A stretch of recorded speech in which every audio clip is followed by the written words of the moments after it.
sister disappears for years, then breaks into her parents' house to steal the inheritance after dad passes away and leaves the property to the other daughter. I've been going through a lot these days. I recently lost my dad. I have a sick mom who was recently diagnosed with a heart condition. I'm a single mother of a 3-year-old boy. My husband found solace with his colleague when I was pregnant. I'm not only dealing with all of this emotionally but also financially. Although my ex-husband provides child support, it only covers the basics of school and food. He needs a lot more than that. His endless demands for toys, outings, and his infinite cravings for ice cream and candy cost a fortune. In the midst of all this, I'm facing the emotional turmoil of losing my pillar, my dad, a few months ago. And now my mom has been diagnosed with a heart condition.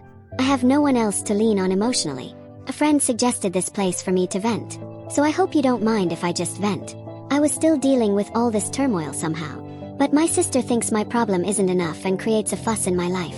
My older sister, I'll call her Karen, 38, has been out of the family dynamic for the past 15 years. She left home to go to university and has had limited contact with us ever since. She got a job in the city and then married someone there. She didn't even introduce her fiancé to our parents. My parents and I were only invited to the wedding as guests. Even at the wedding, she barely spoke to us. She was busy talking to her friends and in-laws. During the brief time she did speak to us, it was all about how rich and elegant her in-laws were. That's it. I think it's been 10 years since her marriage, and she's barely cared about us. She never brought her husband to our house when she was pregnant with her first daughter. We were all so happy for her and wanted to visit her, but she said she was busy. When her daughter was born, she informed us 10 days later, as a formality, to attend her christening. My parents were upset but still attended the ceremony. After all, it was their first granddaughter.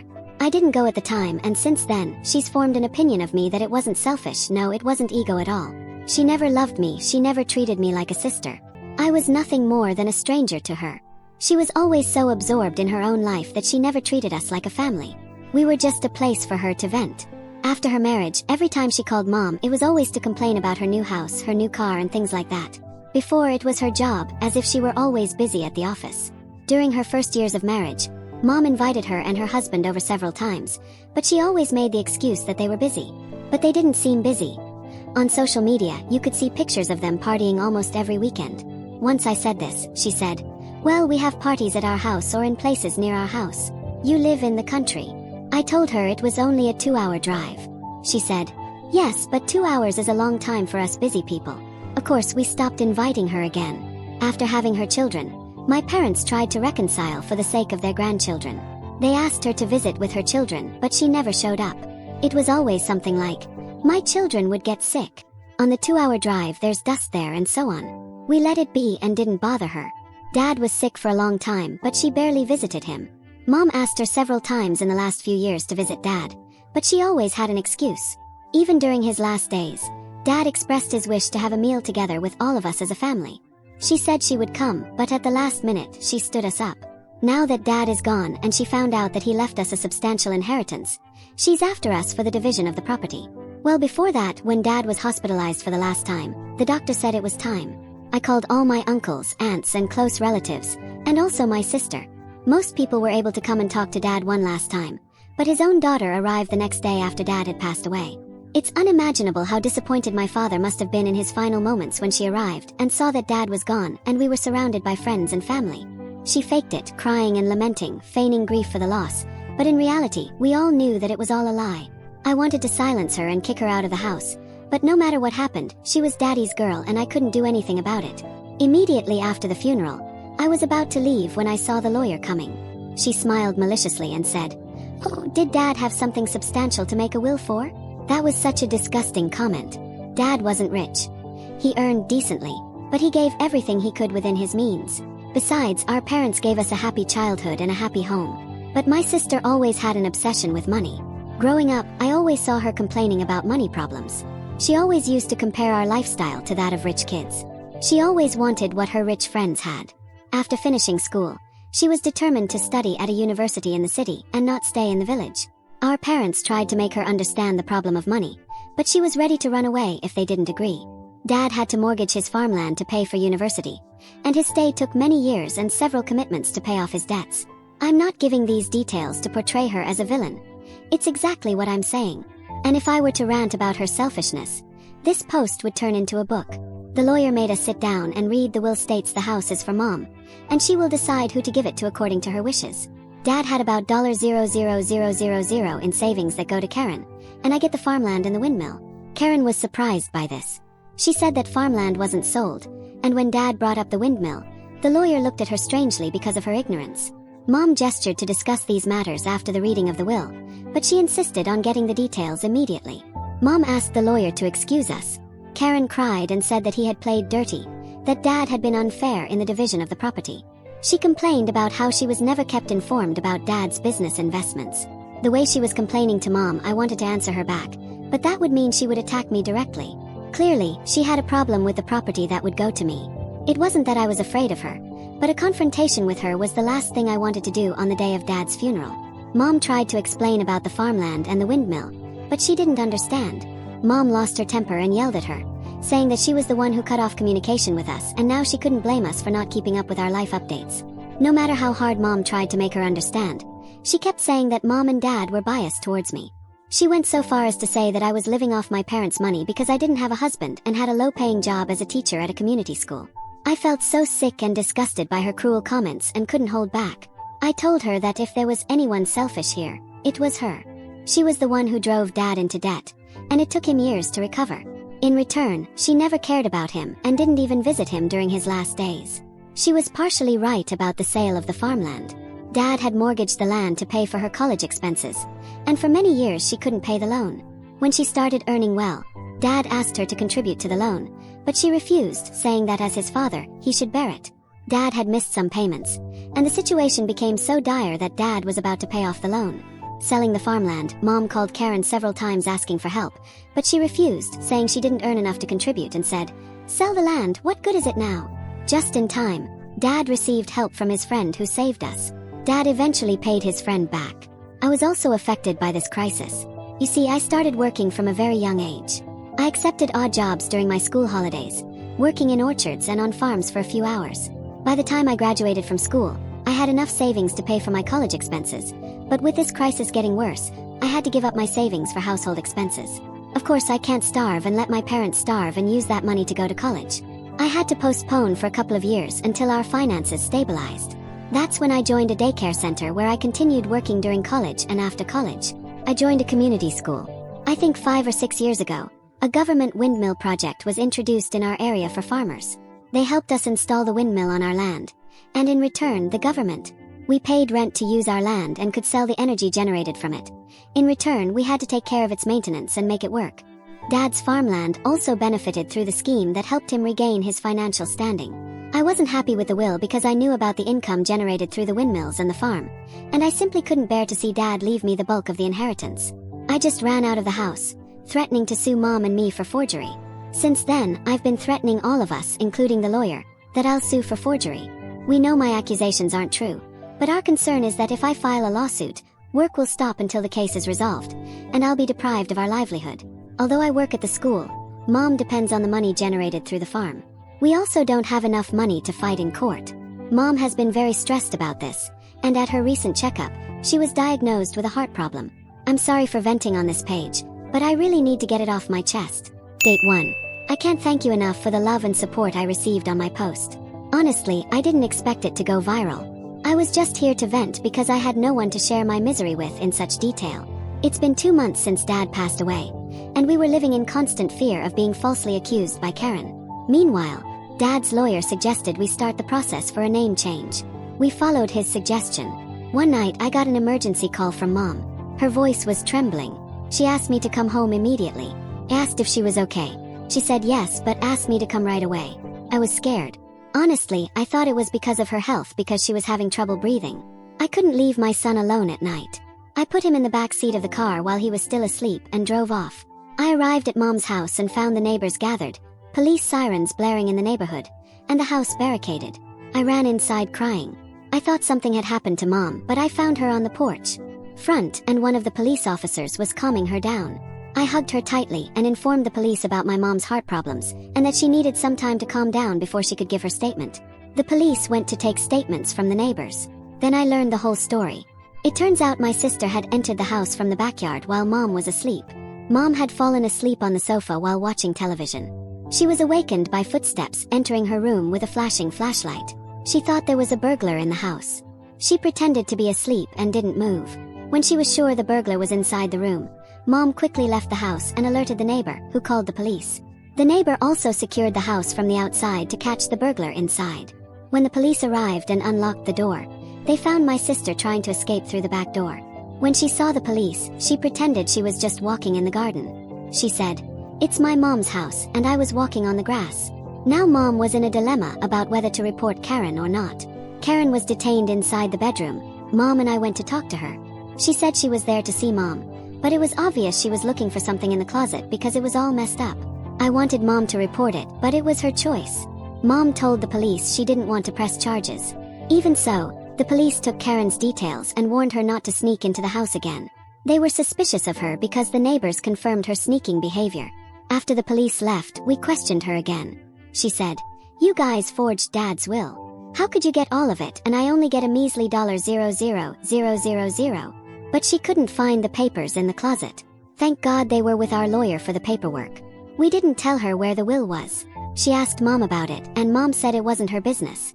She looked at me and said, "Then it must be at this bitch's house. She's the one who emotionally manipulated you and took my share of the property." I wanted to hit her over the head, but before I could say anything, she scolded her for her language and reminded her that she was the one who cut us all out of their lives and now she had to suffer. It lasted an hour where Mom let out everything she had in her heart. Karen tried to defend herself, but Mom wouldn't let her dominate. When she had nothing more to say, she insisted that Mom give her the house as compensation. Mom asked her to leave the house, but she was determined in her demands and asked Mom to promise that she would give her the house. Because Dad had already given me enough, my son woke up and I went home. But before I left, I challenged Karen not to even think about entering my house because I wouldn't hesitate to report her and have her arrested. She called me all sorts of names, but I didn't give in to her provocations and I left. She even followed me out of the house cursing loudly. She stopped when someone in the neighborhood yelled from their window, threatening to call the police. The next morning I called Mom to see how she was. Mom said that after I left, Karen tried to emotionally manipulate her. She was sobbing and complaining about how my parents always loved and favored me more than her, and that's why she left town and settled in the city. She insisted that Mom tell her she would give her the house. Mom said she wasn't committed to anything, but she's thinking about making a will right away to avoid future conflicts. She didn't tell me her decision about who she would give the house to, and I didn't ask her either. I was happy and content with everything Dad left me. I'm not sure why Karen didn't he sued us when he was threatening us so aggressively. I'm not sure. I guess he doesn't have the necessary documents to proceed. Meanwhile, I followed up with a lawyer and she said the property will be transferred to my name next month. I'll update after that if possible. Thanks for putting up with me, I appreciate all the love. Edit to add. Many of you commented because the will was kept in the closet and not in a safe deposit box at the bank. We live in the countryside with a close-knit and safe community. Unlike city people, we never had any records of serious crimes or even burglars breaking into the house, so we never saw the need for a safe deposit box at the bank. I know it may sound strange to city people, but this is the norm in country culture. Day 2. Thanks to everyone who's been regularly checking in on how I'm doing. I respond to everyone in the chats and comments, but I just haven't been finding the time to do a detailed update. I've had a lot of things to sort out and it all took some time, but overall life has been better. Without going into too much detail, let me give a quick summary of what happened after my last update. It took another 4 or 5 weeks for the farm and windmill ownership to be transferred to my name. Dad had a work agreement with all the workers on his farm and the windmill, and all of that had to be updated. I took the time to learn how these things work. My mom helped me with all of this. She used to help Dad and knew all the details about it. I asked Mom to take care of both businesses until she wanted to and to keep the profits for herself. We made an agreement about this so that Karen wouldn't cause problems in the future. In the middle of all this, Mom received a letter from Karen's husband accusing her of running off with the family's ancestral jewels and several $1,000s in cash. Mom called him and found out that Karen was involved. She was gambling and had lost a lot of her husband's money when he refused to give her any more. She went into debt and now she's run away with cash and the family heirloom jewelry. Mom asked him about his job and he said he quit a long time ago after their first child. This makes us wonder where she's been busy all this time when she never visited us. She said she was busy at work. He said he would send the divorce papers to our place soon. Mom told him Karen wasn't here, so there was no point in sending them to us. He said he didn't know where she was, so he had to send the papers to her parents' house. I'm not sure about the law in these kinds of cases where the wife has run away, but that's what he said. Mom told him about all the fuss she'd made over Dad's will. Her husband wasn't aware that Karen received $1,000 in the will. He said Karen had told him Dad had given me everything and insisted on lending her money so she could sue them for forgery, but her husband wouldn't give her the money. He said maybe Karen had incurred considerable gambling debts and would have used those 00000 to pay them off. Isn't it disgusting that she used Dad's hard-earned savings to save herself from losing at the game? Karen didn't visit us after that. Mom tried calling her, but her number was switched off or out of service. But a few days ago, she called Mom asking for money for some emergency reason. Mom asked her the reason, and she said that her daughter had an accident and her husband was out of town and she needed cash urgently. It was all a lie. Mom told her we knew the whole truth and that her husband had sent a legal notice that she had run off with his money and assets. She hung up and never called back. I think she's understood that now her malicious actions have been exposed and that she can no longer act in front of us. In the midst of all this, you know about my ex-husband who left me for his colleague. He's been making advances. Sometimes we talked about the matter related to our son, and now I see him engaging in conversations with me. It makes me wonder if money can bring much more than you think. Anyway, maybe I'll cover this dynamic in another post, but thank you for all the love and support I received from this community. You guys are the best. Story 2. I discovered my wife cheated on me with a dog breeder.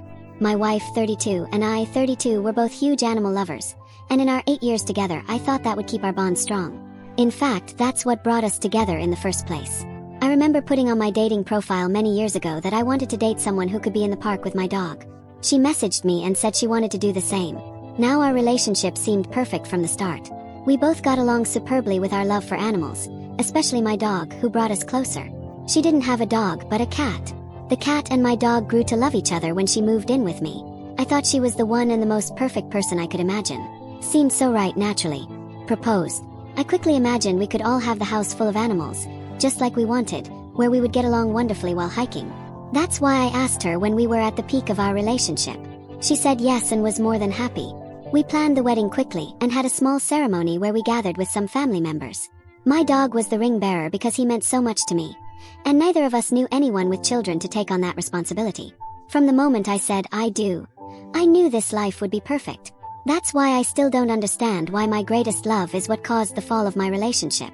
So here we were, happily married with our animals, 3 years into our relationship. Her cat, Spartacus, I got along very well with Bunny, my dog. Naturally, I thought our family of 4 would be ideal until she asked a question. This was about 5 years into our relationship. She said we could get him a companion because Bunny was getting old. I told her no, that he didn't need one. Bunny never seemed to care for other animals. He only liked his treats and cuddles. I took him out every day for exercise, and although Bunny was still agile and happy, I could tell he was getting old. The vet warned me that his joints were starting to wear down and that he might not be the energetic dog he'd had for over 10 years. She started asking again. I kept telling her no, that this was a big responsibility. She worked as a graphic designer, sometimes working long hours, and didn't have time for a dog. We had many arguments about it until one day she showed me a PowerPoint presentation about why I should get a companion for my dog. Finally gave in. However, when we went to the shelter, none of the dogs seemed to fit. They were friendly, yes, but she didn't see any she liked. She told me she wanted a golden doodle. Naturally, these dogs are. They're calm and their temperament is great. It's perfect for old Bunny because he's not as active as he used to be. And if the dog wanted to play or roll around, Spartacus would still act like a kitten despite being 8 years old. She told me there were reputable golden doodle breeders. I agreed and she did her research. She mentioned this breeder who was very close to our place. So I agreed. Why couldn't we get the dog and then come back at the end of the day? At least she wasn't making me travel halfway across the country for a dog. We went there and then met the breeder. His name was Name Missing. Now my wife is a bit of a flirt, but suddenly she started getting closer to him, participating in the conversation. This was only at the initial stage of the introduction. It bothered me, but I thought maybe she was overreacting. We agreed to come back in about a month, once the puppies were weaned from their mother. In that month I saw a change in my wife. She distanced herself, and when Bown and I went to the park, she would lag behind. She told me it was work. But I haven't seen any major financial changes since then. Something wasn't right and I couldn't figure out what it was. Naturally, I didn't want to cause any trouble, so I kept quiet. A month passed and we went back there again. Now these two were incredibly friendly with each other, to the point where I felt excluded. This started to infuriate me. I asked if something was going on between Alex and her. They were close enough to each other, so naturally it could be possible, but no, nothing. She told me that he was just a nice guy who helped her groom her dog. We argued about it, and she told me I was being paranoid. I told her I didn't appreciate being excluded from decisions. We both needed space. Then it was time to adopt the little golden doodle. We paid the breeder's fee, which is insane. I don't know why I thought spending over $1,000 on a dog was a good idea. And we took our little boy Muse home. Muse and Bonnie got along well together, but I noticed that she wasn't spending much time with the dog. I told her he needed some attention, and she ignored me. Sometimes we argued about this. She would tell me she was going somewhere and leave me with the dogs. This was her responsibility. So naturally at this point I'm a little angry. A day after she left, I realized she hadn't taken her phone. Curiosity got the better of me, and like a bloodhound I checked it. There were messages between her and Alex. Some of them were with him using a different name on his phone, and the steamy messages were hidden. The more I read them, the angrier I got. So naturally I had to do something about it. I wasn't going to let her cheat on me and get away with it with a dog over one. She told Alex she wanted me to get the dog to help him so they could be together. I got in the car and had Bunny with me. We drove to the cottage where Alex was. The door was open and I saw a light on. I went around the back, and that's when I had an idea. I let Bunny in first. They had the bedroom door open. There were no animals inside, so they had nothing to worry about. Bunny jumped on the bed and licked her face. I walked in, catching us in the act. My wife stepped back and accused me of being the bad guy for spying on her. I confronted her about the infidelity. Tears fell, crocodile tears in my opinion. She asked if I could forgive her. She said she already got along well with her ex and that she didn't mean to hurt me. But of course the damage was done. I told her not to come back to the house, changed the locks, and called my lawyer shortly after to start the divorce process. I told her that if she loved Al so much, she should live with him. The process went quickly, and I got the house, the car, and the golden doodle. Although he was something that reminded me of the infidelity, he became Bounty's companion. He's a blessing in this complicated story. I blew up Al's breeding business on social media, posting that he's a cheater, a liar, and that he seduces wives. Naturally, the public stopped going to his place, and from what I saw, he closed the dogs. Spartacus and I are still in that house. She hasn't tried to contact me, and I think she either ran off with Alex or she's alone. Neither of them is in my life now, and I don't want to find out.